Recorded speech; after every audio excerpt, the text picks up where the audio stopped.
কোরবানি আসতেছে, কোরবানিটা দাও গোশত বেশি খাওয়ার জন্য নাকি আল্লাহকে খুশি করার জন্য? কত বড় গরু কোরবানি দিলা, কত কেজি গোশত হলো? তোদের রক্ত আর গোশত আমার কাছে দাম নাই, আমার কাছে একমাত্র দাম হলো তোর অন্তরের তাকওয়া, ভয়। কোরবানিটা দাও গোশত বেশি খাওয়ার জন্য নাকি আল্লাহকে খুশি করার জন্য? এটা আমি দেখার, এটাই তোর কোরবানির মূল। কত বড় গরু কোরবানি দিলা, কত কেজি গোশত হলো? আমি আল্লাহ এটা দেখি না, আমি দেখি তোমার অন্তরের মধ্যে আমি আল্লাহর ভয় আছে কিনা। সামনে কোরবানি আসতেছে, নবীর আদর্শ কত সুন্দর। বলে শুধু মানুষ হইয়া কষ্ট দিবে এতটুকুই না, বলে কোরবানি যারা দিবা একটা পশুর সামনে আর একটা পশু জবাই করবা না, অন্য পশু কষ্ট পাবে। নবীর আদর্শ কতটাই সব। কোন পশুকে শোয়াইয়া রাইখা জবাই দিতে দেরি করবা না, কষ্ট পায়। এক পশুর সামনে অন্য পশু জবাই করবা না, কষ্ট পাবে। তাহলে একটা পশুর কষ্ট রহমতের নবী বরদাস্ত করতে পারেন না। রহম দিলওয়ালা নবী আমার, সারা দুনিয়ার মধ্যে অদ্বিতীয় আমার নবী। সেই নবীর যৌবনের বয়স 25 বছর, কিন্তু ওই সময় নবীর তো পৃথিবীর এক শ্রেষ্ঠ রমণী দরকার, সুন্দরী রূপসী এক মেয়ে দরকার, কুমারী। কিন্তু আল্লাহ পাক মক্কার মানুষের সব চরিত্র ঠিক করার জন্য নবীরে পাঠাইয়া দেখাইলেন। নবী ওই বয়সে একজন মেয়েকে বিয়ে করলেন, এক নারী, তাও 2 জন স্বামী বিদায়ের পরে। রহমতের নবী, 2 সন্তানের মা, জননী। ওদিকে আবার বয়সেরও কোনো মিল নাই। রহমতের নবীর বয়স 25, আম্মা জানের বয়স কত? এতটা দেখার পরও যে বেঈমান, যে পশু, যে কুলাঙ্গারের বাচ্চারা বলে মোহাম্মদ যৌবনের তাড়নায় পরে অনেক বিয়া করেছে, ওরে পিটাইয়া এরপরে ওকে কুকুরের নাস্তা বানাইলো, এর জাল শোধ হয় না। তুকু যাও সুন্নতে আহমদ কুজা, মা মুহাম্মদ কে বুয়দ নিসবত তোরা। 40 বছরের রমণী, রহমতের নবীর বয়স 25। ও পর্দার আড়ালের শিক্ষিতা আম্মা জানেরা, আজ আপনার মতো কত মা ঢাকার শহরে স্লোগান দেয় ইসলাম নাকি নারীর অধিকার দেয় নাই, সম্মান দেয় নাই। আবার এদের সাথে কিছু নাস্তিক কুলাঙ্গার চরিত্রহীনেরাও তাল মিলায়। আল্লাহর জাতের কসম, হিন্দুদের ধর্মের কিতাব খুলো, নারীর উপরে জুলুম। ইহুদি ধর্মের কিতাব খুলো, নারীর উপরে জুলুম। খ্রিস্টান ধর্মের কিতাব খুলো, নারীর উপরে জুলুম। একমাত্র নারীর ইনসাফ আর এহসান করেছে, তার নাম হলো ইসলাম। ইসলাম ছাড়া নারীর অধিকার কেউ দেয় না। আরে আম্মা জানেরা, এটা বুঝার মতো মেধা কই? রহমতের নবী বুঝাই দিলেন, আমি এত বড় পাওয়ারওয়ালা মুহাম্মদ, আমার শারীরিক শক্তি অতুলনীয়, জৈবিক শক্তি অতুলনীয়, মানবিক শক্তি অতুলনীয়। আবার 25 বছর বয়সে আমি 40 বছরের এক রমণীকে বিবাহ করেছি, তাও আবার 2 স্বামী বিদায় হলে 3য় স্বামী আমি, তাও আবার নিঃসন্তান না, 2 সন্তানের জননী। আবার তার গর্ভ থেকে আল্লাহ আমাকে 4টা কন্যা দান করেছেন। খাদিজাতুল কুবরার গর্ভ থেকে 4 কন্যা। নবী বলেন আমার একটা ছেলেও নাই, আমি 4 কন্যার বাবা। রহমতের নবী বলেন, ও দুনিয়ার বেঈমান মক্কার মুশরিক, তোরা কন্যা পছন্দ করো না। কন্যা হলে বাবা কষ্ট পায়, বউরে গালি দেয়। 1500 বছর পরেও এমন কিছু কুলাঙ্গার আমগো সমাজে এখনো আছে, ছেলে হলে খুশি হয়, মেয়ে হলে কষ্ট পায়। কথা বলেন না কেন? নাই। বউরে গালি দেয়, সব মাইয়া কেন? তুই বউ দিছে, এই দোষ বউয়ের? যদি তুমি দোষ খুঁজতে চাও তো দোষ তো তোমার, এখানে তো বউয়ের দোষ না, দোষ তো তোমার। তোমার রেখে দেওয়া আমানত স্ত্রী বহন করে, তাকে পুরস্কার দাও। আল্লাহ কয় কারো দোষ না, সব কুদরত কার? লিল্লাহি মুলকুস সামাওয়াতি ওয়াল আরদ ইয়াহাবু লিমান ইয়াশাউ ইনাসাও ওয়া ইয়াহাবু লিমান ইয়াশাউ যুকুর আও ইউযাউবিজুহুম যুকরানা ওয়া ইনাসা ওয়া ইয়াজআলু মান ইয়াশাউ আকিমা ইন্নাহু আলীমুন কাদির। আল্লাহ বলেন আসমান জমিনের ক্ষমতা কার? আল্লাহ বলেন আমি চাইলে কাউকে ছেলে দেই, কাউকে মেয়ে দেই, কাউকে দোনোটা দেই, কাউকে কোনোটাই দেই না। ক্ষমতা কার? আল্লাহর কুদরত।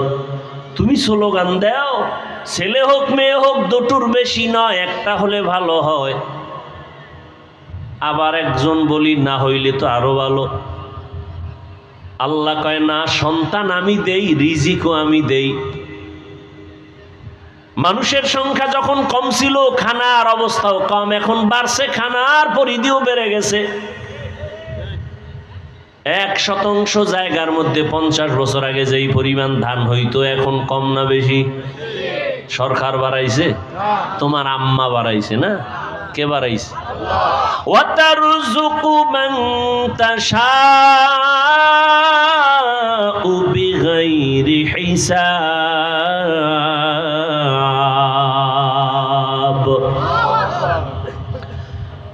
আগে 10টা পেয়ারা খাইলো টের পাওয়া যায় না, এখন এত বড় বড় পেয়ারা একজনে একটা খেতে পারি না। কে বানাইছেন? এত হাজার হাজার মাছের খানা যিনি দিতে পারেন, হাজার হাজার প্রাণীর খানা যদি জঙ্গলে দিতে পারেন, সেই মালিক মানুষ তোমারে কেন দিতে পারবে না? এত অন্তর কেন তোমার দুর্বল? রহমতের নবী বলেন এই খাদিজার গর্ভ থেকে আমার কয়টা কন্যা? 4 কন্যা, আমার কোনো ছেলে নাই।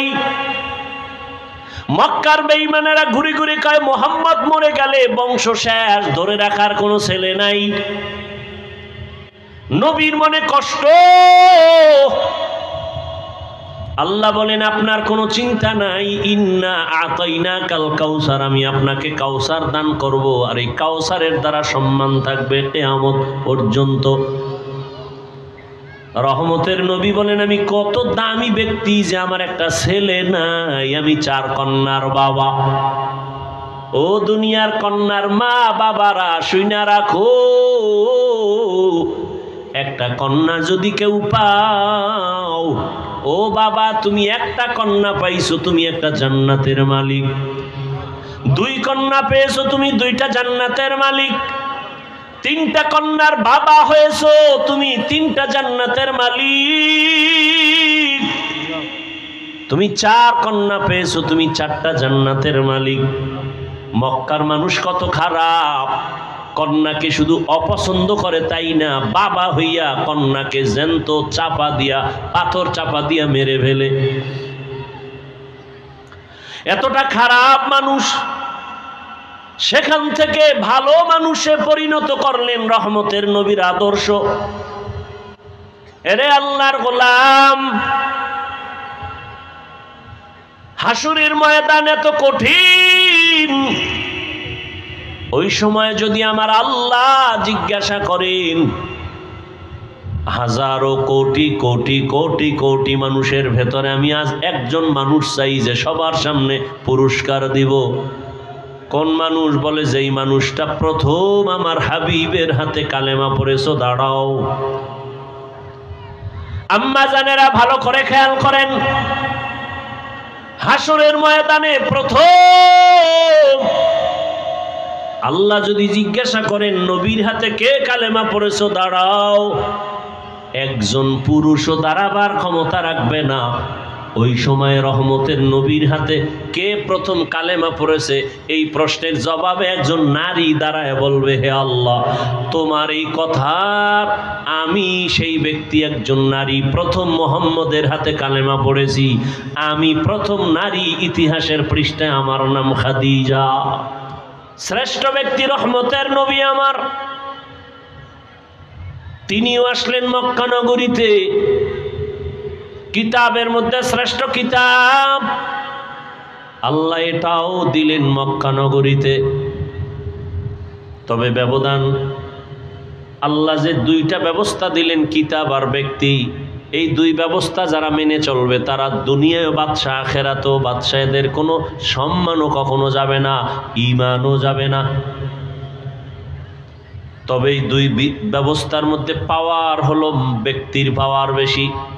এজন্য আল্লাহ ব্যক্তি জমিনে বেশি পাঠাইছেন, কিতাব কম পাঠাইছেন। নবীগণ, সিদ্দিকগণ, শহীদগণ, সালেহগণ, লক্ষ লক্ষ নবী রসুল, লক্ষ লক্ষ সাহাবায়ে কেরাম। কিতাব হলো 104। আবার ব্যক্তি আগে পাঠাইছেন, কিতাব অনেক পরে পাঠাইছেন। আবার ব্যক্তি পাঠাইয়া কিতাবটা হাতে দেন নাই, বরং কিতাবটা বুঝার মতো যোগ্যতা আল্লাহ আগে ঢুকাইছেন, বুঝানোর মতো যোগ্য বানাইছেন, তারপরে কিতাব দিছেন। না হয় আমাকে এক প্রশ্নের জবাব আপনারা দেন, রহমতের নবীর মতো তো শ্রেষ্ঠ ব্যক্তি কেউ নাই। বলে কেমন শ্রেষ্ঠ? মেধার বেলায় শ্রেষ্ঠ, চেহারার বেলায় শ্রেষ্ঠ, গঠনের বেলায় শ্রেষ্ঠ, শারীরিক গঠন শক্তির বেলায় নবী শ্রেষ্ঠ। কেমন? কোনো তুলনা নাই।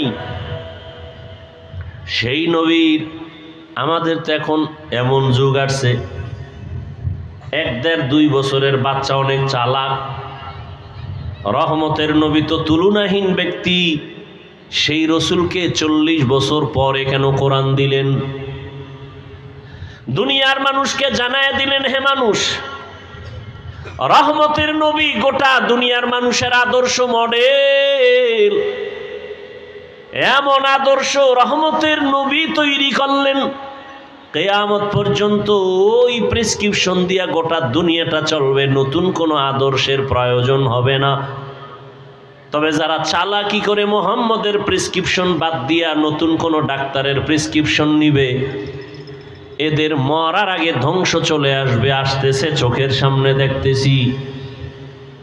একমাত্র কারণ লোকটার বাড়ি আছে, গাড়ি আছে, টাকা আছে, তারপরও কেন জুতার বাড়ি খায়? একমাত্র কারণ মদিনাওয়ালার আদর্শ নাই। তো কুজা সুন্নতে আহমদ কুজা বা মুহাম্মদ কাইবুদ নিসবতরা মান আহাব্বা সুন্নতি কওলে রাসূল মজদায়ে কানা মাই হাম কুন কবুল। আর একটা লোকের বাড়ি নাই, গাড়ি নাই, টাকা নাই, কিন্তু লোকটাকে সবাই সম্মানের চেয়ার আগায় দেয় কেন? কয় টাকার মালিক? বলে কোনো টাকা নাই। কয়তলা বিল্ডিং? কয় বাড়ি নাই। ঘরের ভেতরে গ্রাম্য ভাষায় বলে উন্দুর ভরে আর মরে। কাজ করলে চুলায় আগুন জ্বলে না, করলে চুলায় আগুন জ্বলে না। এমন বান্দাটারে কেন সবাই মাথায় নিয়ে সম্মান করে, চেয়ার আগায় দেয়? কয়ের কাছে টাকা নাই, পয়সা নাই, বাড়ি নাই, গাড়ি নাই, কিন্তু এর কাছে আছে মদিনাওয়ালা নবীর আদর্শ। এজন্য নবী 1000 বছর আগে চ্যালেঞ্জ দিয়া গেলেন, ক্বালা রাসূলুল্লাহি সাল্লাল্লাহু আলাইহি ওয়া আলিহি ওয়াসাল্লাম, তারাকতু ফীকুম আমরাইন লান তাদিল্লু মা তামাসসাকতুম বিহিমা কিতাবাল্লাহি ওয়া সুন্নাত রাসূলি। নবী বলেন, 2 জিনিস রেখে গেলাম, আঁকড়াইয়া যারা ধরবে এদের ঈমানও যাবে না, এদের সম্মানও যাবে না। এক হলো আল্লাহর কিতাব কোরআন, আর একটা হলো রহমতের নবীর জীবনের আদর্শ সুন্নত। নবীর আদর্শ কি? সুন্নত। এই দুই জিনিস এখনো যাদের কাছে আছে তাদের সম্মানও আছে, ঈমানও আছে। এই দুই জিনিস যার কাছে যতটুকু নাই তার কাছে ততটুকু সম্মান নাই, ঈমানও নাই। ভাইরা আমার, রহমতের নবী মক্কা নগরীতে আসছেন, দুই ব্যবস্থা আল্লাহ দিয়া দিলেন নবী পাঠাইয়া। এরপরে আল্লাহ 40 বছরের পরে কোরআন অবতীর্ণ করা শুরু করলেন। কেমন জায়গা মক্কা! নবী যখন আসছেন তখন মক্কার জায়গা বড় দামি, কিন্তু মানুষগুলো সব থেকে বড় চরিত্রহীন, লম্পট, বড় খারাপ। জায়গা বড় দামি, পৃথিবীর মধ্যখানের জায়গা, যেখানে আল্লাহর ঘর বাইতুল্লাহ। ইন্না আউওয়ালা বাইতিন উযিআ লিন-নাসি লাল্লাযী বিবাক্কাতা মুবারাকান ওয়া হুদা ওয়া হুদাল লিল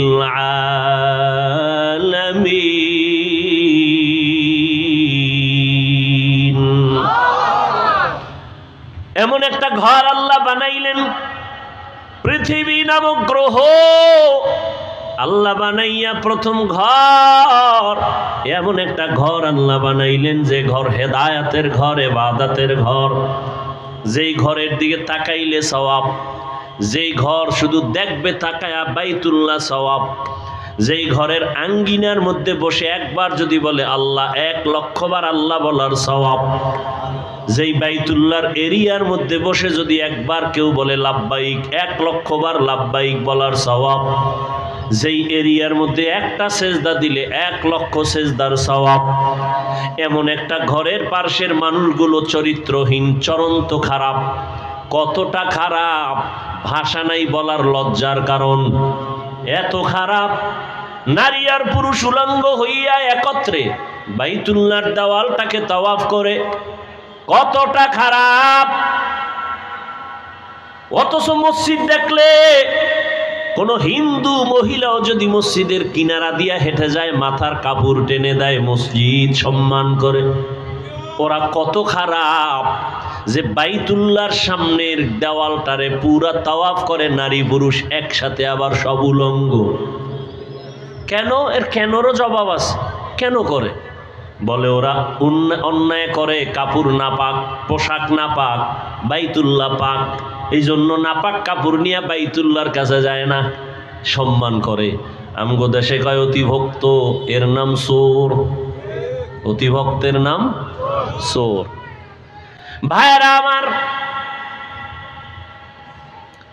শুধু তাই না, এরা কোনো পশু জবাই করলে রক্তগুলো বাইতুল্লাহর দেওয়ালে মেখে দেয়, মনে করে এটা বরকত। তাহলে আমার জবাইটা কমপ্লিট, কবুল হয়ে গেছে। আল্লাহ আয়াত নাজিল করে বলেন, নবী জানায়া দেন, লা ইয়ানালাল্লাহা লুহুমুহা ওয়ালা দিমাউহা ওয়ালাকিন ইয়ানালুহুত তাকওয়া মিনকুম।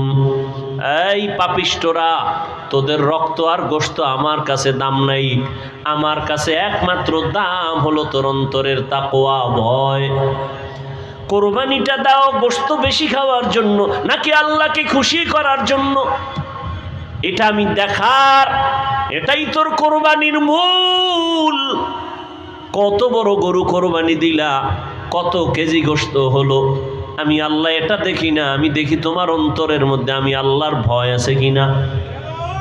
হর কে দারত খৌফে হকদার দিল মদম জান্নাতুল মাওয়া দেহাদ উরা মাকাম। মক্কার মানুষ আর কত খারাপ! বলে ওরা নারীদের পছন্দ করে না। বিধবা নারী সমাজের বাইরে।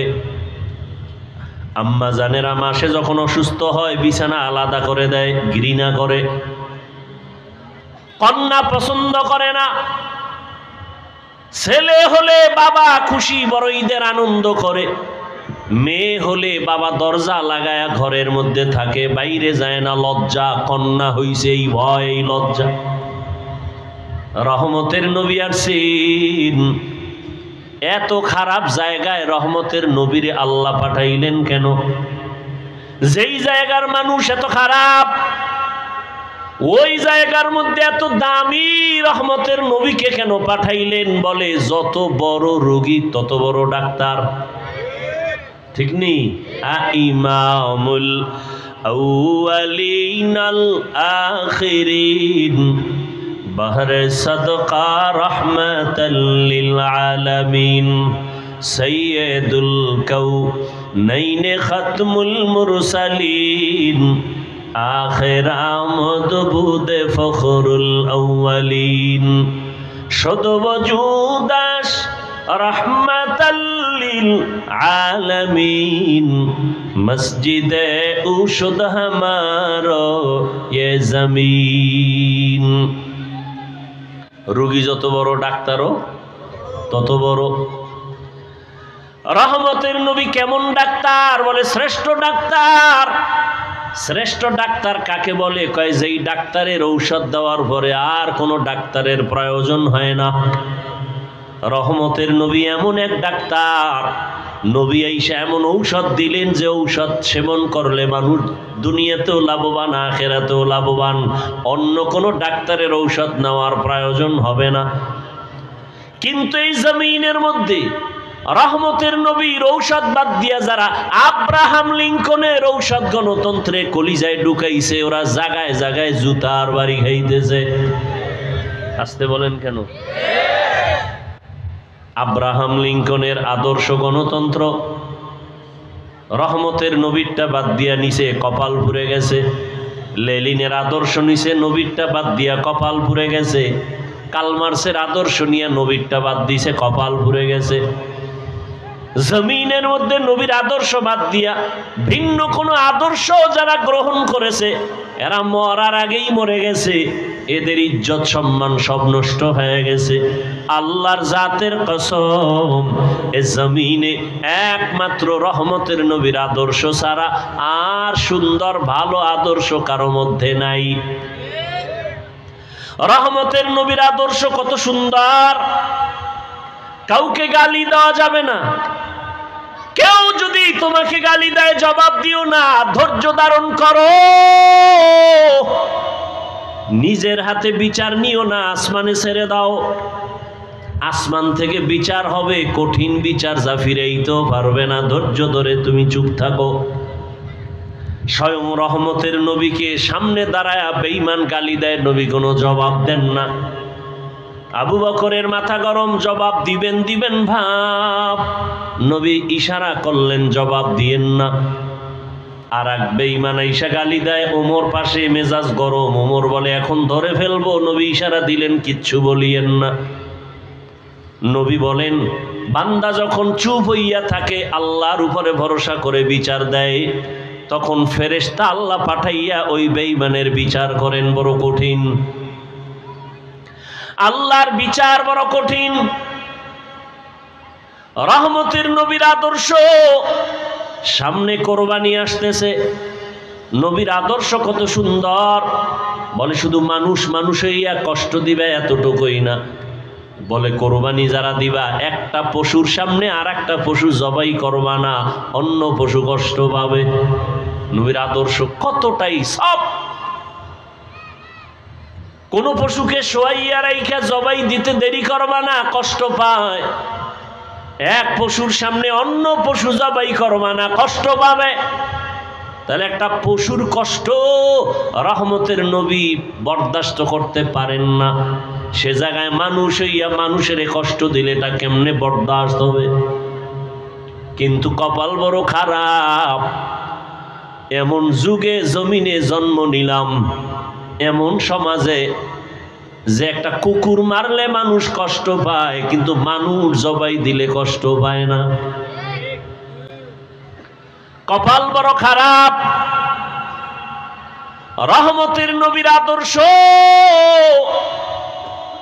এতটাই সুন্দর,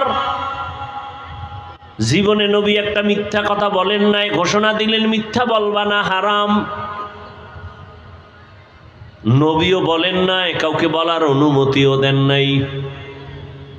নবী কতটা সরল, মসজিদে নববীর মধ্যে বসে আছেন, শরীরের মধ্যে একটা জামা লাগানো। হঠাৎ একটা বাচ্চা ঈশা ডাক দিছে দরজার সামনে, ইয়া রাসূলুল্লাহ, আমারে আম্মু পাঠাইছে। আম্মু কি চাও? আমার আম্মু একটা জামা চাইছে, কুর্তা। নবী বললেন, আমার কাছে এক্সট্রা কুর্তা নাই, জামা নাই। বাচ্চা চলে গেল। কিছুক্ষণ পর আবার ঘুরে দিয়ে ঈশা বলেন, ও দয়ার নবী, আপনার শরীরের মধ্যে যেই জামাটা আছে আমার আম্মু সেই জামাটাই চেয়েছেন। রহমতের নবী কেমন দয়ার নবী, নিজের জামাটা খুইলা দিয়ে দিছেন, খালি বডি নিয়ে নবী বসে আছেন। আপনি দিবেন? এই নিজের খানা অন্যকে দিবেন? এই মানুষ তো জমিনে নাই, নিজের গায়েরটা খুইলা দিবে এমন কেউ নাই। রহমতের নবী নিজের গায়ের জামাটা খুইলা দিলেন, খালি গায়ে বসা। হযরত বেলাল আসছেন আজান দেওয়ার জন্য, নজর পড়ে গেল রসুলের দিকে, শরীরে পোশাক নাই, নবীর গায়ে জামা নাই। বেলাল লজ্জায় অন্য দিকে চলে গেলেন।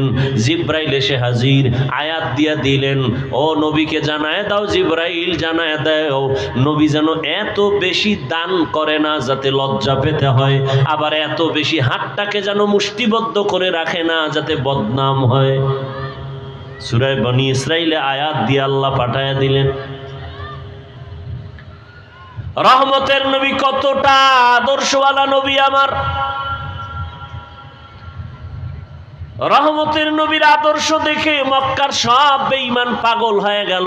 এর মতো ভালো একটা সন্তান নাই। দীর্ঘ 40টা বছর নবীজির আদর্শ দেখা সব কুফর, সব কাফের, সব মুশরিক মূর্তি পূজা করে। নবী কি এগো বলছে সি সি কাছে আসবা না? বলছে? কথা বলেন না কেন? আপনি কি করেন? আপনি তো মুশরিক তো দূরের কথা, কাফের তো পরে, খালি মাঝে মাঝে নামাজ ছাড়ে। এর দিকে আপনি কেন দূর দূর দূর, তুই বেনামাজি আসবি না কাছে। আমনের নামাজ কবুল হইছে গ্যারান্টি কি? এত মাস্তানি ভাব কেন? রহমতের নবী মুশরিকের বুকে লাগায়, কাফের নবী আলিঙ্গন করেন, আর তুমি মুমিন মুসলমান হইয়া আর এক মুসলমানের সালাম পর্যন্ত দাও না। সাথে আঘাত লাগছে, সালাম দেয় না। আছে না নাই? তোমার দোকানের পাশে আর একটা দোকান, তুমি মুদি দোকানদার, তোমার পাশে আর একজন এসে দোকান দিল, কেন সালাম নাই, কালাম নাই, দোয়া ইউনুস পরে ও যেন তাড়াতাড়ি মরে। ঠিক নি? জিন্দেগি মে বন্দেগি তু কর নাহি, জিন্দেগি মে বন্দেগি তু কর নাহি, जिंदगी बे बंदगी शर्मिंदा है, जिंदगी बे बंदगी शर्मिंदा है। यहाँ हम सब मुसाफिर दिल ना लगा, अहले दिल की नजर से रूह करता जा, शाह दौलत सब फकीर गर नेक ने है, शाह दौलत सब फकीर गर नेक ने है, जिंदगी में बंदगी तू कर नहीं, जिंदगी बे बंदगी शर्मिंदा है, जिंदगी बे बंदगी शर्मिंदा है। देखें ना ताकाइया कत हिंसा। মসজিদের এক ইমাম সাহেব নতুন মসজিদে আসছে, মুসল্লি বেড়ে গেছে, আর একজনের কাছে বড় কষ্ট লাগে, অত মুসল্লি কেন? ঠিক নেই? এক দোকানে কাস্টমার বেশি, অন্য দোকানওয়ালার মনে কষ্ট, ওখানে কাস্টমার এত বেশি কেন? ওরে আল্লাহর বান্দা, মুসলমান হইয়া মুসলমানকে সহ্য করতে পারে না এমন আদর্শ আপনার আমার। যদি সহ্য করতে পারতেন, ফেসবুকটা খুইলা বেঈমানের বিরুদ্ধে কথা বলা হতো। মুসলমান হইয়া মুসলমানের বিরুদ্ধে কোনোদিন কেউ কথা লিখতে পারতো না। কিন্তু কপাল কত খারাপ এই জাতির, শুধু মুসলমানের বিরুদ্ধেই লেখে না, এই জাতি যাদেরকে দেখা জান্নাতের পথ পাবে ওই ওলামায়ে কেরামদের নাম নিয়ে নিয়ে ফেসবুকে লেখা। এমন কিছু কুলাঙ্গার বেয়াদবেরা তারা সতর্কবাণী দেয়, হুজুর আপনি সতর্ক হইয়া যান, আমার লেখা এজন্যই দিলাম, সতর্ক করলাম। ওরে তোর মতো বেয়াদবের অধিকার নাই একজন আলেমের ভুল ধরবি। আলেমের লোকমা দেওয়ার জন্য আলেম আছে, আলেম সারা আলেমের লোকমা দেওয়া এটা লোকমা নয়, বড় গাদ্দারি আর বেয়াদবি। ইলমেরা এজাজু করদান বেহিসাব, ইলমেরা এজাজু করদান বেহিসাব, খলকেরা দাদান জওয়াবে বা সওয়াব, হক না দারদ দোস্তে খলকা জারেরা, নিস্তে ই খসলত একে দিনদারেরা। রহমতের নবী মুশরিকের বুকে লাগায় দীর্ঘ 40 বছর নবী কোনোদিন কাউকে বলে নাই নামাজ পড়ো, জিকির করো, তেলাওয়াত করো, কোনো দাওয়াত নাই, শুধু হাসি মুখে ব্যবহার। 40 বছর পরে যখন আল্লাহ কোরআন দিয়েছেন, নবী এবার দাওয়াতের কাজ শুরু করলেন।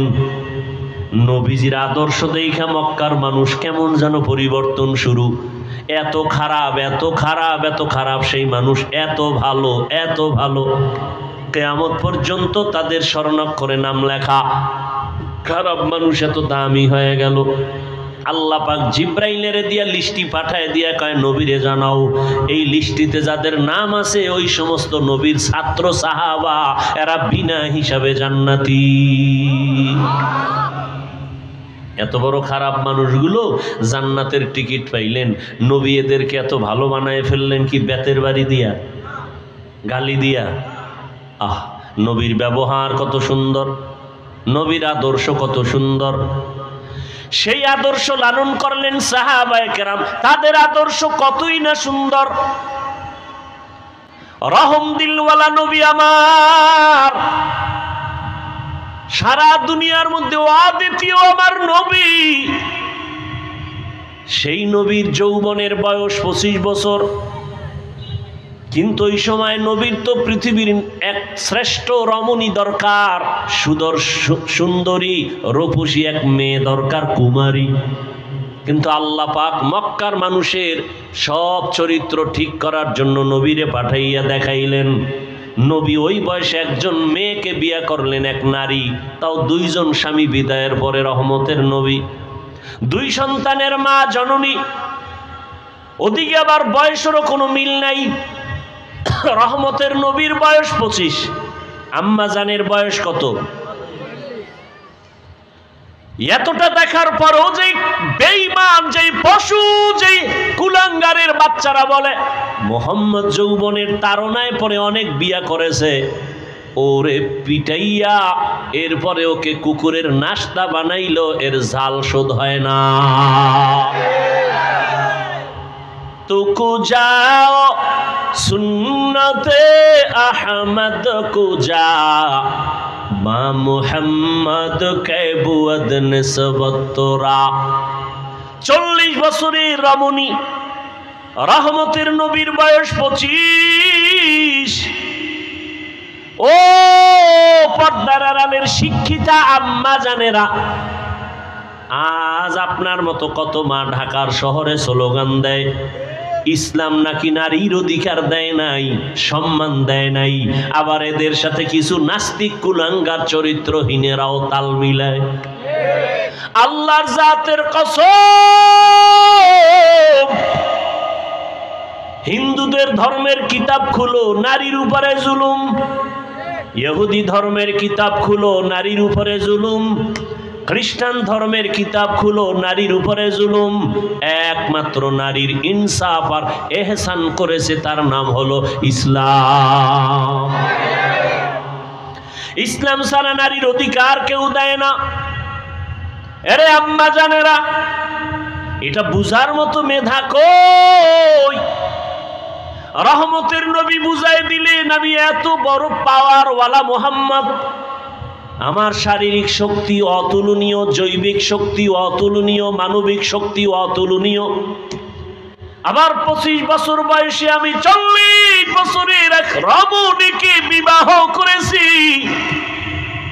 তাও আবার 2 স্বামী বিদায় হলে তৃতীয় স্বামী আমি। তাও আবার নিঃসন্তান না, 2 সন্তানের জননী। আবার তার গর্ভ থেকে আল্লাহ আমাকে 4টা কন্যা দান করেছেন। খাদিজাতুল কুবরার গর্ভ থেকে 4 কন্যা। নবী বলেন আমার একটা ছেলেও নাই, আমি 4 কন্যার বাবা। রহমতের নবী বলেন, ও দুনিয়ার বেঈমান মক্কার মুশরিক, তোরা কন্যা পছন্দ করো না। কন্যা হলে বাবা কষ্ট পায়, বউরে গালি দেয়। 1500 বছর পরেও এমন কিছু কুলাঙ্গার আমগো সমাজে এখনো আছে। ছেলে হলে খুশি হয়, মেয়ে হলে কষ্ট পায়। কথা বলেন না কেন? নাই, বউরে গালি দেয়। সব মাইয়া কেন? দেখি বউ দিছে, এই দোষ বউয়ের। যদি তুমি দোষ খুঁজতে চাও তো দোষ তো তোমার। এখানে তো বউয়ের দোষ না, দোষ তো তোমার। তোমার রেখে দেওয়া আমানত স্ত্রী বহন করে, তাকে পুরস্কার দাও। আল্লাহ কয় কারো দোষ না, সব কুদরত কার? লিল্লাহি মুলকুস সামাওয়াতি ওয়াল আরদ ইয়াহাবু লিমান ইয়াশাউ ইনাসাও ওয়া ইয়াহাবু লিমান ইয়াশাউ যুকুর আও ইউযাউযুহুম যুকরানা ওয়া ইনাসা ওয়া ইয়াজআলু মান ইয়াশাউ আকিমা ইন্নাহু আলীমুন কাদির।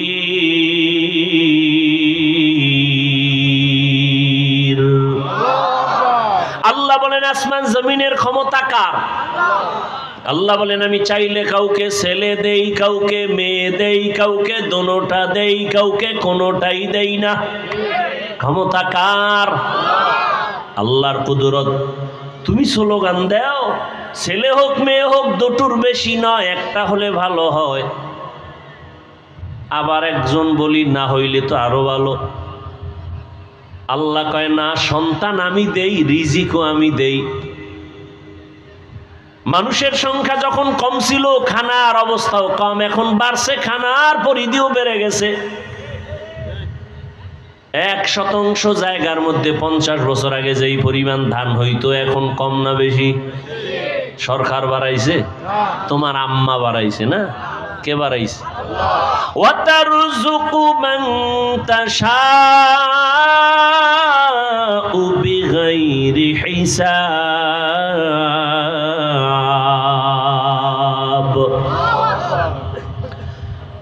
আগে 10টা পেয়ারা খাইলো টের পাওয়া যায় না, এখন এত বড় বড় পেয়ারা একজনে একটা খেতে পারি না। কে বানাইছেন? এত হাজার হাজার মাছের খানা যিনি দিতে পারেন, হাজার হাজার প্রাণীর খানা যদি জঙ্গলে দিতে পারেন, সেই মালিক মানুষ তোমারে কেন দিতে পারবে না? এত অন্তর কেন তোমার দুর্বল? রহমতের নবী বলেন এই খাদিজার গর্ভ থেকে আমার কয়টা কন্যা? 4 কন্যা, আমার কোনো ছেলে নাই। মক্কার বেঈমানেরা ঘুরে ঘুরে কয় মুহাম্মদ মরে গেলে বংশ শেষ, ধরে রাখার কোনো ছেলে নাই। নবীর মনে কষ্ট। আল্লাহ বলেন আপনার কোনো চিন্তা নাই, ইন্না আতাইনাকাল কাউসার, আমি আপনাকে কাউসার দান করব, আর এই কাউসারের দ্বারা সম্মান থাকবে কিয়ামত পর্যন্ত। রহমতের নবী বলেন, আমি কত দামি ব্যক্তি যে আমার একটা ছেলে নাই, আমি 4 কন্যার বাবা। ও দুনিয়ার কন্যার মা বাবারা শুইনা রাখো, একটা কন্যা যদি কেউ পাও, ও বাবা তুমি একটা কন্যা পাইছো, তুমি একটা জান্নাতের মালিক। 2 কন্যা পেয়েছো, তুমি 2টা জান্নাতের মালিক। 3টা কন্যার বাবা হয়েছো, তুমি 3টা জান্নাতের মালিক। তুমি 4 কন্যা পেয়েছো, তুমি 4টা জান্নাতের মালিক। মক্কার মানুষ কত খারাপ, কন্যাকে শুধু অপছন্দ করে তাই না, বাবা হইয়া কন্যাকে জ্যান্ত চাপা দিয়া, পাথর চাপা দিয়া মেরে ফেলে। এতটা খারাপ মানুষ, সেখান থেকে ভালো মানুষে পরিণত করলেন রহমতের নবীর আদর্শ। এরে আল্লাহর গোলাম, হাসুরের ময়দান এত কঠিন, ওই সময় যদি আমার আল্লাহ জিজ্ঞাসা করেন, হাজারো কোটি কোটি কোটি কোটি মানুষের ভেতরে আমি আজ একজন মানুষ চাই যে সবার সামনে পুরস্কার দিব, কোন মানুষ? বলে যেই মানুষটা প্রথম আমার হাবিবের হাতে কালেমা পড়েছো, দাঁড়াও। আম্মা জানেরা ভালো করে খেয়াল করেন, হাসরের ময়দানে প্রথম আল্লাহ যদি জিজ্ঞাসা করেন নবীর হাতে কে কালেমা পড়েছো, দাঁড়াও, একজন পুরুষও দাঁড়াবার ক্ষমতা রাখবে না। ওই সময় রহমতের নবীর হাতে কে প্রথম কালেমা পড়েছে, এই প্রশ্নের জবাবে একজন নারী দাঁড়ায় বলবে, হে আল্লাহ, তোমার এই কথার আমি সেই ব্যক্তি, একজন নারী, প্রথম মুহাম্মদের হাতে কালেমা পড়েছি, আমি প্রথম নারী ইতিহাসের পৃষ্ঠায়, আমার নাম খাদিজা। নারীর সম্মান কি পরিমাণ ইসলাম দিয়েছে বুঝাবার সময় নাই রে বাবা। কিন্তু আজকে যারা বলে নারীর সম্মান দেয় না, ওরা কি চায়? ওরা চায় নারীদের বেপরদায় নামাইয়া ভোগের সামগ্রী বানাবে, জেনা বেবিচার কইরা পুরা দেশটাকে বেশ্যাপাড়া বানাতে চায়। ওরা লম্পট, ওরা নারীর দুশ্মন, ওরা মানবতার দুশ্মন, ওরা স্বাধীনতার দুশ্মন, ওরা রসুলের দুশ্মন, ওরা ইসলামের দুশ্মন। ওদের মতো লম্পট চরিত্রহীন জমিনে আর কেউ নাই, ওরা তাসলিমার ফুটানো বাচ্চা। কিয়ামতের ময়দানে রব্বুল আলামিন যদি প্রশ্ন করেন, দ্বিতীয়, আমার ইসলাম দুনিয়াতে টিকাইয়া রাখার জন্য কে কল্লা দিয়েছো, রক্ত দিয়েছো, শাহাদাতের পেয়ালা পান করেছো? কিয়ামতের ময়দানে কোনো পুরুষ দাঁড়াবার সাহস রাখবে না। সাইয়্যিদুশ শুহাদা, যাকে বলা হয় আমিরে হামজা রাদিয়াল্লাহু আনহু, রসুলের চাচা, তাকে বলা হয় শহীদগণের সর্দার, তিনিও দাঁড়াবার সাহস নাই। আল্লাহর প্রশ্ন হলো, শহীদের ময়দানে প্রথম আমার দিন জিন্দা করার জন্য কে কল্লা দিয়েছো? একজন পুরুষ দাঁড়াতে পারবে না, সাইয়্যিদুশ শুহাদা আমির হামজাও দাঁড়াতে পারবে না। দাঁড়াবে একজন নারী, দাঁড়ায় বলবেন, হে মালিক, তোমার এই কথা অনুযায়ী প্রথম ইসলামের জন্য আমি কল্লা দিয়েছি, আমি এক নারী, সুমাইয়া রাদিয়াল্লাহু তাআলা আনহা। নারীর সম্মান শুধু দুনিয়ায় না আখিরাতেও বলার সময় নাই। কিয়ামতের কঠিন মুসিবতের সময় সূর্যের গরমে মাথার মগজগুলো ভাতের মারের মতো ফুটবে, নবীরা পর্যন্ত কান্নায় বেহুশ। আদম নবী কাঁদবেন, আল্লাহ আমাকে বাঁচাও। মুসা নবী কাঁদবেন নিজের চিন্তায়, উম্মতের কথা মনেও থাকবে না। ইব্রাহিম নবী কাঁদবেন নিজের চিন্তা, উম্মতের কথা বাদ। কিন্তু সেই সময় রহমতের নবী হাদিসে বলেন, জান্নাতের 8টা দরওয়াজা খোলা হয়ে যাবে। এখনো কিন্তু বিচার শুরু হয় নাই। জান্নাতের 8 দরজা খোলা হবে, দারোয়ানরা বারবার ডাকবে, 4 জন মহিলাকে ডাকবে, আসো, কোনো হিসাব নাই। জান্নাতের 8 দরওয়াজা খোলা, তোমরা যেই কোনো দরওয়াজা দিয়ে ঢুকে যাও, আমরা তোমাকে স্বাগতম দেওয়ার জন্য অপেক্ষায় আছি। 4 জন মহিলাকে ডাকবে, হিসাব লাগবে না, বিনা হিসাবে জান্নাতে ঢুকে যাবে। 4 জন মহিলার জন্য জান্নাতের 8টা দরজা খোলা হবে। এদের কোনো হিসাব নাই, নিকাশ নাই, বিচার নাই। 4 জন পুরুষের নাম তো আমি এ পর্যন্ত হাদিসে পাই নাই, কিন্তু 4 জন নারীর নাম আসছে। রহমতের নবী বলছেন, জান্নাতের 8 দরজা খুলে দিয়া ফেরেশতারা ডাকবে, আসেন, তাড়াতাড়ি আসেন, জান্নাতে আপনাদের জন্য শান্তির বিছানা রেডি। নারীদের সম্মান কিয়ামতের ময়দানে। দুনিয়াতেও কত সম্মান। এরে আম্মা জান, এ জমিনে যত নবী রাসূল আসছেন সব আপনাদের অবদান। আপনারা তো তাদের মা, হাফেজে কোরআনের মা, আলেমের মা। এরে আম্মা জানেরা, আমরা পুরুষেরা জুমার জন্য মসজিদে যাওয়া লাগবে না ঘরে পড়লে হইব? ঈদের নামাজের জন্য ঈদগাহে যেতে হবে। কয় বৃষ্টি বুঝি না, দৌড়মার। আম্মা জানের কত সম্মান, কত ইজ্জত আমার নবী বলেন। আম্মা জান, পুরুষেরা মসজিদে গিয়া জুমা আদায় করবে, ঈদগাহে গিয়া ঈদের নামাজ আদায় করিয়া যা পাবে, আম্মা জানেরা ঘরের মধ্যে থাইকা নির্জনে নিরিবিলি পরিবেশে একেবারে গোপনীয়তা রক্ষা করে যদি আম্মা জান ঘরে নামাজ পড়ে, পুরুষেরা কষ্ট করিয়া মসজিদে গিয়া যা পাবে, আল্লাহ মাদেরকে তা দান করবেন ঘরে রাখিয়া। সুবহানাল্লাহ না? কত সম্মান। আমরা পুরুষেরা যদি সহজে জান্নাতে যেতে চাই শাহাদাতের দরজা দিয়া, আম্মা জানদের শহীদের দরজা আরো কত আসান। আমাদের বেঈমানের মোকাবেলায় গিয়া যুদ্ধ করা লাগবে। নবী বলেন, মা গর্ভের মধ্যে বাচ্চা নিয়ে যখন কষ্ট করে, আম্মা জানেরা বাচ্চা নিয়ে যখন গর্ভে কষ্ট করে, খানার প্লেট নিয়েছে খাবে, বাচ্চা পেটে এমন আঘাত করেছে মা খেতে পারে নাই, চোখের পানি ছেড়ে কান্নার আওয়াজ। রহমতের নবী বলেন, এই মা যে খেতে পারলো না, এক একটা দিন রোজার বরকতের সওয়াব পেয়ে যাবে। আর জোরে বলেন। এমন ঈমান দুর্বল হইছে। আম্মা জান রাতের বেলা বাচ্চার ব্যথায় ঘুমাইতে পারে না। রহমতের নবী বলেন, এক একটা রাত কদরের রাতের ইবাদতের সওয়াব আল্লাহ দান করবেন।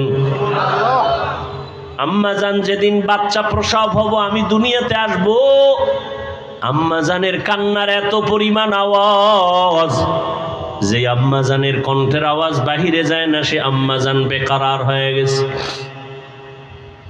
7 আসমান বোধহয় মাথায় চেপে বসছে মায়ের কান্নার আওয়াজ। রহমতের নবী বলেন, ওই অবস্থায় কত নারী মরে যায়। বাচ্চা প্রসব কালে যদি কোনো আম্মা জানের ইন্তেকাল হয়ে যায়, বিনা হিসাবে শহীদি মর্যাদা নিয়ে জান্নাতে যাবে। কত মর্যাদা নারীর। কুলাঙ্গারের গোষ্ঠী পাগল হয়ে গেছে ইসলামকে। এই যে যত চান্দাবাজার ধান্দাবাজেরা সব নিকৃষ্ট চরিত্রহীনেরা জানে ইসলাম শান্তি ছাড়া আর কিছু দেয় না, মানে না কেন? তাহলে ওরা মেয়েদের নিয়ে আর হোটেলে হোটেলে মাস্তানি করতে পারবে না। আল্লাহ হেদায়েত দান করুন। আম্মা জান কতটা সহজ আপনাদের জন্য আল্লাহ করে দিয়েছেন। কিয়ামতের ময়দানে যদি আল্লাহ জিজ্ঞাসা করেন, আমার দিন হেফাজতের জন্য কে হিজরত করছো, প্রথম দাঁড়াও। হাসরের ময়দানে একজন নারী পুরুষও দাঁড়াতে পারবেন, একজন নারী দাঁড়ায় বলবেন, হে আল্লাহ, দিন হেফাজতের জন্য প্রথম আমি হিজরত করেছি, জন্মভূমি ত্যাগ করেছি, আমি এক নারী। রহমতের নবীর মেয়ে রুকাইয়া রাদিয়াল্লাহু তাআলা আনহা, উসমান রাদিয়াল্লাহু আনহুর বিবি।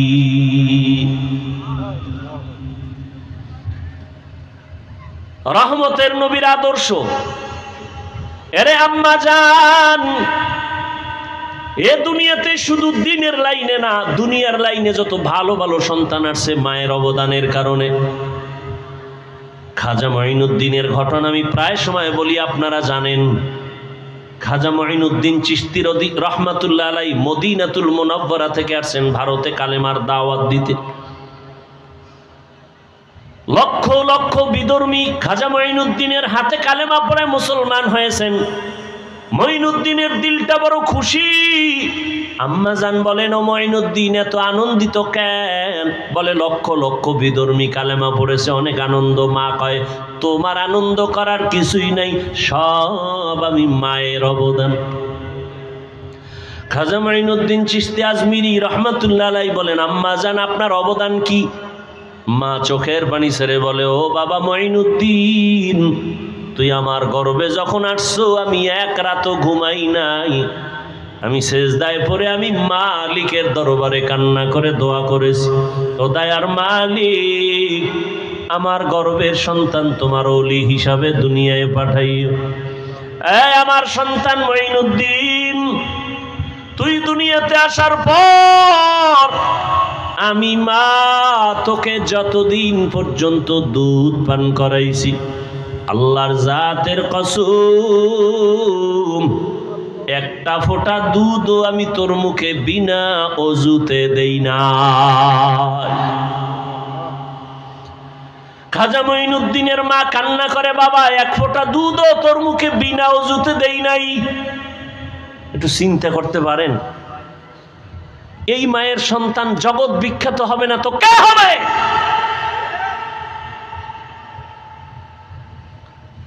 কে হবে এর সন্তান? জগৎ বিখ্যাত হবে না তো কে হবে? এরে আম্মা জান, এই জন্যই তো বাবার তুলনায় মায়ের আদর্শ আরো বেশি ভালো হতে হবে। কারণ একটা সন্তান বাবার থেকে মাকে ফলো করে বেশি, মায়ের কাছে সময় কাটায় বেশি। একটা সন্তান বাবার কাছে সময় বেশি কাটায় না মায়ের কাছে? আর মা যা করে তা ফলো করে। এজন্য দেখবেন যেই ঘরের মা নামাজি, আজান যখন হয় মা কাপড় টেনে দেয়। দেখছেন নি? যখন আজানের আওয়াজ পায়, যত বড় উল্টা পাল্টা মহিলা হোক না কেন, কাপড় টেনে দেয়। পাশে একটা বাচ্চা, ও দেখে দেখে শিখতেছে। একদিন কাপড় টান দিছে, মা কয়, গুনা গুনা টানিস না, গুনা। বাচ্চা তো গুনা বুঝে না। হঠাৎ একদিন আজান চলতেছে, মায়ের কাপড় উঠাইতে মনে নাই, বাচ্চা কাপড় টেনে দেয় এখন, আর মা উঠায় না। আম্মু গুনা গুনা গুনা, ঠিক নেই? আম্মা জান নামাজ পড়ে দেখবেন বাচ্চাটা ওগুলো শিখে। মা আজান হওয়া মাত্র চলে গেলেন অজুখানায় অজু করার জন্য, দেখবেন বাচ্চাও চলে গেছে মায়ের কাছাকাছি। মা সুন্দর করে অজু বানাইলেন, বাচ্চাটাও মাকে দেখে দেখে অজু করতে গিয়ে আধা গোসল করে ফেলছে। মা যখন যায় নামাজ বিছাইয়া নামাজে দাঁড়ায় গেছে, বাচ্চাটাও মায়ের পার্শ্বে দাঁড়ায় গেছে। মা হাত বুকে বাইদা আলহামদু সূরা পড়তেছেন, বাচ্চাটাও বুকে হাত বাঁধছে। মা ঠোঁট নাড়ায় নাড়ায় তেলাওয়াত করেন। বাচ্চা তো বুঝে না মা কি পড়ে, মা তেলাওয়াত করেন, কিন্তু বাচ্চাটা না বুঝা শুধু ঠোঁট নাড়ায় ঠোঁট নাড়ায়। মা যখন রুকুর মধ্যে যায়, বাচ্চাটাও রুকুর মধ্যে যায়। মা যখন সেজদায় যায়, বাচ্চাটাও সেজদায় চলে যায়। মা কপালার নাক ঠেকাইয়া সেজদা করে, বাচ্চাটা গাল মাটিতে লাগায় মায়ের চেহারার দিকে তাকায়। তাকায় দেখে মা ঠোঁট নাড়ায়, বাচ্চাটাও ঠোঁট নাড়ায়। আমার মালিকের কুদরতি অন্তরে মায়ার জোশ। আল্লাহ আল্লাহ ডেকে বলেন ফেরেশতা তাকায় দেখ ওই বাচ্চাটা ঠোঁট নাড়ায় কেন? বলে ওর মা ঠোঁট নাড়ায়। বলে ওর মা কি বলে? বলে ওর মা বলে সুবহানা রব্বিয়াল আলা। আল্লাহ বলে লেখ এই বাচ্চাও বলে সুবহানা রব্বিয়াল আলা। এই বাচ্চার তো আমল নামা নাই, সওয়াবগুলো মায়ের আমল নামায় উঠাইয়া দাও। আতিনা ফি দারে দুনিয়া না হাসান, আতিনা ফি দারে উকবা না হাসান, ইয়া গিয়াসাল মুস্তাগীসিন ইহদিনা লফতিখারা বিল উলুমে ওয়াল গিনা। হর গরিদে নেক তু তৈয়ার है जो न मांगे उससे तू बेजार है। ও আমার পর্দার আড়ালের মা বোনেরা, ও যুবক, ও বৃদ্ধ বাবাজিরা, কয়দিন আর দুনিয়ার রং তামাশায় ঘুরবেন? মনে তো কত আশা ছিল, কম তো আশা পূরণ করেন নাই। মনে চাইছে বেপর্দায় দৌড়াবেন, দৌড়াইলেন। মনে চাইছে গান শুনবেন, শুনছেন। মনে চাইছে নাচ দেখবেন, কম দেখেন নাই। মনের শখ মিটাইয়া পার্কে পার্কে কত ঘুরলেন, কত মোবাইল দিয়া গুনাহ করলেন। এখনো কি তওবা করবেন না? আমরাও যদি আপনার মতো বেপর্দায় আড্ডা দিতাম, নাচ গান দেখতাম, শুনতাম, পার্কে পার্কে ঘুরতাম, কেউ আমাদের বাধা দিত না, অথচ মাথার থেকে টুপিটাও খুলি না, দাড়ি কাটি না রে বাবা, 5 ওয়াক্ত নামাজ পড়ি। এরপর আবার আপনাদের পাও ধরিয়া ধরিয়া বুঝাই আপনারাও নামাজ আদায় করেন। এরে আল্লাহর বান্দা, কি লাভ? একবারও চিন্তা করলাম না, নিজের বাড়ি নিজের ঘর বাদ দিয়া, চিন্তা বাদ দিয়া আপনাদের পেছনে দৌড়াইয়া পাও ধরে ধরে এত বুঝাই কেন? কি লাভ? আপনারা যে আমাকে টাকা দিবেন তাও তো না, বরং আমাদের গালি দেন তাও শুনি, আমাদের বিরোধিতা করেন তাও জানি, টুপির বিরুদ্ধে বলেন তাও জানি, দাড়ির বিরুদ্ধে বলেন তাও জানি, জামার বিরুদ্ধে বলেন তাও জানি, মাদ্রাসার বিরোধিতা করেন তাও জানি। এরপরও আমরা আপনাদের জবাব দেই না, গালি দেই না, বরং বিনয় হইয়া হইয়া আপনাদের কাছে নরমভাবে বয়ান করি, পাও ধরে ধরে বয়ান করতে চাই। ও আল্লাহর বান্দার এক কারণটা কি? একমাত্র কারণ শুরুতেই কিন্তু বলছিলাম, দিনের সহি বুঝ বড় কঠিন সম্পদ। দিনের বুঝ যখন আসবে, মরিয়া গেল বান্দা আর নামাজ ছাড়বে না। চিন্তা ভাবনা করে দেখলাম, ওরে টাকার পেছনে, বাড়ির পেছনে বেপরদায় গুনাহ কইরার কয়দিন? ও আল্লাহর বান্দারা, দুনিয়াতে গুনাহ করিয়া করিয়া কেউ তো দুনিয়াতেই সম্মান পায় না, আখেরাতে তো কিছুই পাবে না। অথচ নবীর তরিকা মানার কারণে আলহামদুলিল্লাহ, যত মানুষ যতই গালি দেয় না কেন, সামনে আইসা সালাম না দিয়া কথা বলে না, ঠিক নেই? যত মানুষ আমাদের বিরোধিতা করুক না কেন, কিন্তু সামনে আইসা সালাম দেয়, মোহাব্বত কইরা দোয়া চায়, হুজুর দোয়া করবেন, আমার মতো গুনাহগার কেউ নাই। এই সম্মান টাকা দিয়া পাওয়া যায় না। এই চিন্তা ভাবনা করে দেখলাম, আসলেই আমার মাওলার কথাই তো ঠিক, নবীর কথাই তো ঠিক। নবীর কথা মানার কারণেই তো আজকে এত সম্মানে আছি, নবীর আদর্শ মানার কারণেই তো এত সালাম পাইতেছি, নবীর আদর্শ মেনে চলার কারণেই তো এত সম্মান, এত মোহাব্বত, এত ভালোবাসা। এই জন্যই চিন্তা করে দেখলাম, আল্লাহর নবীর আদর্শ ছাড়া আর কোনো ভালো আদর্শ নাই। আর আল্লাহর কোরআন সত্য, এ কোরআন ছাড়া সত্য কোনো কিতাব নাই। আল্লাহর কোরআনে স্পষ্ট, গুনাহ করলে কি ক্ষতি হবে, নেক আমল করলে কি লাভ হবে, তাও স্পষ্ট বলা আছে। ওরে আল্লাহর বান্দারা, চিন্তা ভাবনা করে দেখলাম, নবীর হাতে কালেমা পড়িয়া সাহাবায়ে কেরাম জান্নাতের টিকিট হাতে পাইয়া, এরপরেও যদি কান্না করেন কবরের ভয়ে, হাসরের ময়দানে দাঁড়াবার ভয়ে, আমার তো নামাজ নাই, রোজা নাই, তেলাওয়াত নাই, কিছুই নাই, মানুষকে দেখাবার জন্য যা করি, আল্লাহর কাছে এমনি কেমন করে দাঁড়াবো এই চিন্তা করে চোখের পানি ছেড়ে দোয়া চাই, দোয়া করি। ও আল্লাহর বান্দারা, আমরা নামাজ পড়িয়াও কাঁদি, দাড়ি রাখিয়াও কাঁদি, ভয় ভয়। আল্লাহর আযাব বড় কঠিন।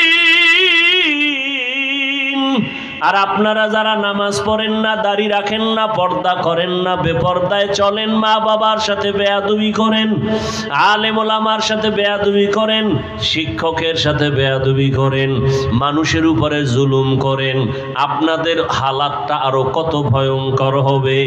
দুনিয়াতেই তো মাওলায় দেখায় দেয়, ওরে টাকা পয়সা নিয়ে জুলুম করিয়া বাড়ি ছাইরা পালায়া গেল, ওরে টাকা পয়সা জুলুম করিয়া কেউ দুনিয়াতে সম্মানে থাকতে পারে নাই। কই নমরুদ, কই সাদ্দাত, কই হামান, কই কারুন, কই ফেরাউন, কই আবু জাহাল, কই আবু লাহাব, এক এক করে সব ধ্বংস হয়ে গেল। চিন্তা ভাবনা করে দেখলাম মদিনার আদর্শ ছাড়া শান্তির কোনো পথ নাই। ও আল্লাহর বান্দারা, এই জন্যই তো তাকায় দেখলাম কত মানুষ যদিও মাদ্রাসায় পড়ে নাই, কিন্তু এরপর অনেক সম্মান। কেন বলে স্কুলে পড়িয়াও নামাজ ছাড়ে না, কলেজে পড়িয়াও দাড়ি কাটে না, বেপর্দায় চলে না। কত ডাক্তার, কত ইঞ্জিনিয়ার, কত প্রফেসর ডাক্তারি করে নামাজ ছাড়ে না, ইঞ্জিনিয়ার হইয়াও নামাজ ছাড়ে না, প্রফেসরি করিয়াও নামাজ বাদ দেয় না। চিন্তা করে দেখলাম তারাও তো আমার মাওলার দিনের বুঝ পেয়ে গেল। কত র্যাব, কত আর্মি, কত পুলিশ, কত বিডিআর নামাজ পড়ে, দাড়িওয়ালা অভাব নাই। জেনারেল লাইনে থাকিয়াও কত মানুষ দিনের বুঝ পাইয়া নবীর আদর্শের আপন গলার মালা বানায় নিল। তাহলে আমি কেন পারবো না? একজন জেনারেল লাইনের মানুষ যদি নবীর তরিকা মেনে পর্দা করে, আমি কেন পারবো না? আমার এখনো তো তৈরি হওয়া খুবই জরুরি, প্রয়োজন। ও আল্লাহর বান্দারা, আল্লাহর কোরআন সত্য, গুনাহগারের আযাব হবে তাও সত্য। দুনিয়াতে সূর্যের গরম সহ্য করতে পারি না, বেতের বাড়ি সহ্য করা যায় না, মশার কামড় সহ্য করা যায় না। অতএব এখন থেকে তৈরি হয়ে যাও, গুনাহ নিয়ে যেন আজরাইলের হাতে ধরা না পড়ো। এরে আল্লাহর বান্দারা, দুনিয়াতে অনেক অন্যায়কারীরা অন্যায় করা অবস্থায় পুলিশের হাত থেকে বাঁচিয়া চলতে চায়, পুলিশ দেখলে ধরা পড়লে উপায় নাই। ওরে যারা গুনাহগার, আল্লাহর ভয় অন্তরে জমা করিয়া তওবা করো, কারণ গুনাহ অবস্থায় যদি আজরাইলের হাতে ধরা পড়ো, কই ছেলে, কই মেয়ে, কই বাড়ি গাড়ি কিছুই না, সাদা 3টা কাপনের প্যাকেট বানায় কবরে নিয়ে যাবে। আজকে আমার এত সম্মান, এত কিছু, কেউ আমার নাম নিবে না। তবে মানুষের সাথে যদি ভালো ব্যবহার করি, জুলুম না করি, মানুষের সাথে ভালো আচরণ করে যাই, আল্লাহর হুকুম মতো চলে যাই, মানুষ তখন দোয়া করবে, স্মরণ করবে। আর যদি অন্যায় করি, জুলুম করি, স্মরণও করবে না, দোয়াও করবে না, আল্লাহ আমাকে আর ভালো রাখবেন না। অতএব হেদায়েতের মালিক আমার আল্লাহ। এখনো যারা নামাজ ধরতে পারো নাই রে যুবক বাবারা, স্কুলে পড়ো, নামাজটা ধরে ফেলো, কলেজে পড়ো, নামাজ ছাড়িও না, দাড়ি কাটিও না, বেপর্দায় চলিও না। মা বাবার দোয়া, শিক্ষকের দোয়া, উলামায়ে কেরামের দোয়া নিয়া নবীর আদর্শের মালা গলায় লাগায়া চলো। আল্লাহর কাছে খাঁটি তওবা করো। মরিয়া গেল আর দাড়ি কাটবা না, নামাজ ছাড়বা না, বেপর্দায় চলবা না, মা বাবার বরদোয়া নিবা না, শিক্ষকের সাথে বেয়াদবি করে বরদোয়া নিবা না, উলামায়ে কেরামের সাথে বেয়াদবি করে বরদোয়া নিবা না। তওবা করার মতো যদি অন্তর তৈরি হয়, খাঁটি তওবার নিয়তে দুটো হাত আল্লাহকে দেখায় দাও। আয় আল্লাহ, হাতগুলো কবুল করে নেন, তওবা কবুল করে নেন, তওবার উপরে মজবুত হইয়া চলার মতো তৌফিক দান করেন, আমিন।